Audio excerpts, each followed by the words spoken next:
Cancer हाडामध्ये पसरतो म्हणजे नेमकं काय होतं आज आपण पाहू।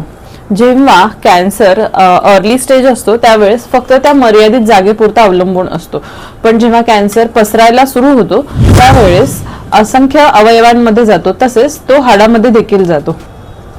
तर ब्रेस्ट कॅन्सर किंवा lung cancer, liver cancer, kidney cancer, prostate cancer यासारख्या कॅन्सर्समध्ये शक्यतो हाडामध्ये सगळ्यात पहिले कॅन्सर पसरतो। कॅन्सर पेशंट ऑन ट्रीटमेंट जर आपल्याला अशी कंप्लेंट केली की पाठ दुखते, कंबर दुखते, त्यावेळेस सर्वात पहिले हे रूल आउट करावं लागतं की कॅन्सर हा हाडांपर्यंत पोहोचला आहे का नाही। तर यासाठी काय केले जाते, स्रेज असतात किंवा बोन स्कॅन नावाचं एक टेस्ट असते ज्यामध्ये हाडांचा पूर्ण साचा आपल्या समोर येतो आणि कॅन्सर कुठे कुठे आहे हे समजतं। MRI, CT स्कॅन यामध्ये देखील कॅन्सर जर हाडात पसरलेला आहे तर समजलं जातं। हा कॅन्सर हाडामध्ये पसरतो त्यावेळेस वेदना ह्या खूप तीव्र असतात, तर पेन रिलीफ साठी टॅबलेट मध्ये कंट्रोल झालं तर ठीक, नाही तर किमोथेरपी आणि रेडिएशन यासारखी ट्रीटमेंट घेऊन पेन थांबवावं लागतं। त्यामुळे जर कोणी पेशंट हा कॅन्सरच्या ट्रीटमेंटवर असेल आणि पाठदुखी, कंबरदुखी किंवा तीव्र वेदना कुठल्या पण एखाद्या जॉईंटमध्ये सांगत असेल तर त्याकडे दुर्लक्ष न करता पेशंटला डॉक्टरकडे घेऊन जायचे,